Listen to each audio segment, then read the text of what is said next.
Сайн байцгаана уу? Англи хэлний 4 дахь хичээл маань эхлэх гэж байна. Энэ хичээл дээр энгийн одоо цагийн талаар үзэх юм байгаа юм. Энгийн одоо цаг нь болохоор байнга давтагддаг үнэн.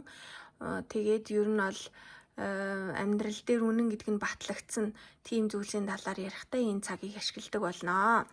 За энэ цагийг ашиглахдаа I, we, you, they гэсэн төлөөний үгүүдээр үйл үгийн анхны хэлбэр буюу infinitive хэлбэрээр нь ордог.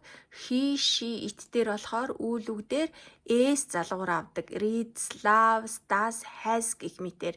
За энэ үйл үгийн одоо жишээ өгүүлбэр нь болохоор he plays the piano, we read a lot гэсэн ийм өгүүлбэрүүдийг жишээлбэл бичиж болж байна.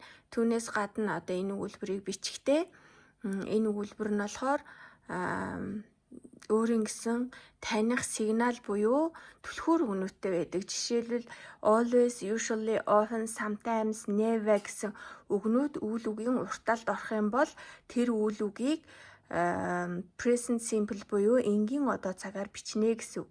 He never plays the basketball гэдэг ч юм уу тий. За тэгээд одоо энэ present simple-ийг асуухдаа яаж асуудаг вэ гэвэл do you read a book гэж асууна. Does he love you гэдэг ч юм уу тий.